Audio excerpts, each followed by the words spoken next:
นี่คือทางเข้าวัดยาคูโจมบ้านนาอ่างตำบลนาตาลอำเภอเต่างอยตอนเช้ามื้อนี้ผู้ข้าพาทางข้ามพามาชมทางเข้าวัดยาคูโจมบ้านนาอ่างละนี่หมองนี้รู้สึกว่าเรียเบิ่งแล้วกะพลานหินนี่เป็นหินตัดได้พี่น้องนี่หินตัดได้สี่เหลี่ยมนี่วัดยาคูโจมบ้านนาอ่างตำบลนาตาลนี่ทางเข้าวัดเพิ่นโอ้หินตัดหลายได้พี่น้องนี่แต่ว่าไม่แต่ก้อนใหญ่ๆเนี่ยเขาเจ้าตัดไว้นี่คือเป็นภาพหินตัดอยู่บริเวณวัดยาคูโจมบ้านนาอ่างตำบลนาตาลอำเภอเต่างอยนี่มีแต่หินตัดไปได้นี่แม่นมดบริเวณนี่มีแต่หินตัดตรงหินตัดสี่เหลี่ยมนะนี่คือเป็นบริเวณหินตัดทางเข้าวัดยาคูโจมบ้านนาอ่างตำบลนาตาลอำเภอเต่างอยจักไผได้ตัดไว้กับบ่จักตัวนี้เกิดมาได้เห็นรถหินตัดอันนี้นี่ก็คือเป็นพระครูโจมสร้างไว้ได้นี่ครูโจมสร้างไว้สมัยเพิ่นยังมีชีวิตอยู่ได้นี่เพิ่นตุ้ยแล้วละเรือตัดตำนานวัดครูโจมนี่ก็คือเป็นทางขึ้นทางลงวัดครูโจมบ้านนาอ่างตำบลนาตาลละนี่คือผลงานของครูโจมได้สร้างแปลงไว้ตอนเพิ่นยังมีชีวิตอยู่ได้นี่ข้าป่าทางคำประสงค์มุนีพามาเบิ่งภูผาป่าไม้วัดยาคูโจมบ้านนาอ่างได้นี่ตำบลนาตาลอำเภอเต่างอยนี่คือเป็นพระนั่งเบมือแบบนี้ได้นี่คือผีมือของยาคูโจมสร้างแปลงไว้สมัยเพิ่นยังมีชีวิตอยู่ได้เดี๋ยวนี้เหลือแต่ตำนานยาคูโจมสร้างแปลงพระทางขึ้นวัดว่าทางขึ้นทางลงวัดยาคูโจมนี่เป็นผีมือของเพิ่นละสร้างแปลงไว้นี่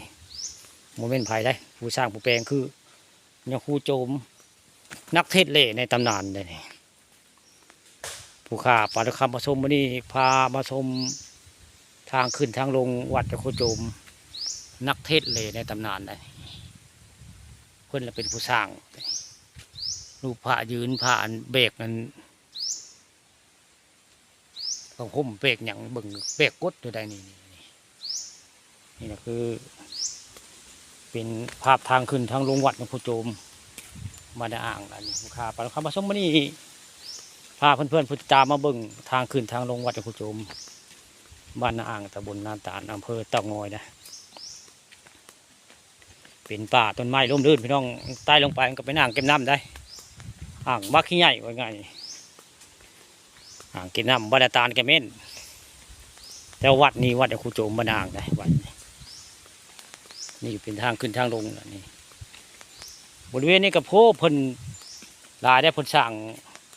รูปปั้นเพิ่นโพฤาษีก็มีได้ดังกระเมาพระฤาษีก็มีได้โพฤาษีก็มีได้ทางขึ้นทางลงวัดยาคูโจมเทอันคอนกรีตสมัยเพิ่นบ่ได้เพิ่นยังมีชีวิตอยู่ได้ทางอันนี้สร้างมานานได้อันทางขึ้นทางลงวัดยาคูโจมนี่คนกระเทียมไปกระเทียนได้อันพระอันฤาษีสององค์ผู้จะมีพระฤาษีแล้วก็เรียกไปก็เป็นน้ำมันจะผ่านนะคือเป็นน้ำอ่างเก็บน้ำบ้านนาตาลนะนี่นะคือทางขึ้นทางลงวัดยาคูโจมบ้านอ่างตำบลนาตาลหรือว่าตำนานพระนักเทศเล่โด่งดังในสมัยนั้นพี่น้องนี่อันนี้ก็สร้างสมัยพุทธสมัยครูโจมยังมีชีวิตอยู่ได้นี่ข้าปันข้ามาชมนี่พามาชมทางขึ้นทางลงวัดครูโจมบ้านนาอ่างตำบลนาตาลมีมือของเพื่อนได้สร้างแปลงไว้อันฤาษีนั่งภาวนาอยู่ในนี้ครูโจมเป็นผู้สร้างผีมือเพื่อนละไว้ไง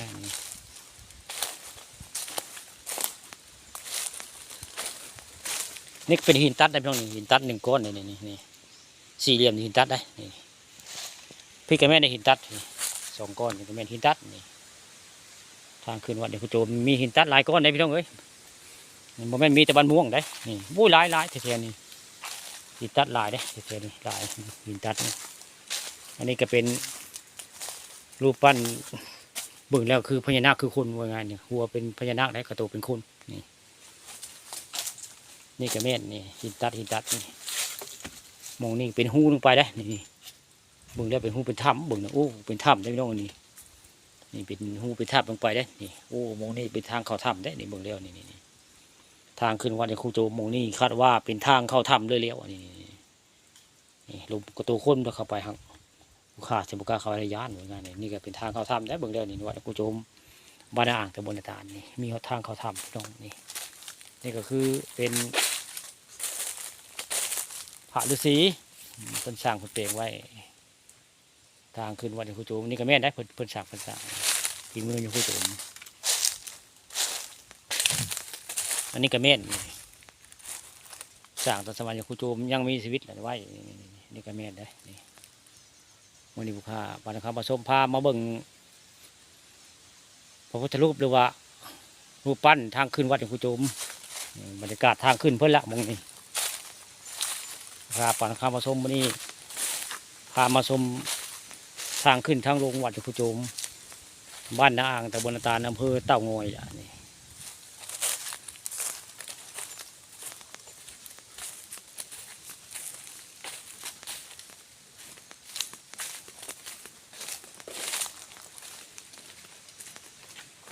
นี่ได้คือทางขึ้นเพิ่นละทางขึ้นทางลงเพิ่นละ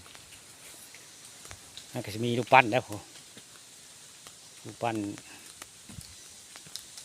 เบิ่งคือไม่ยิ่งเด้นี่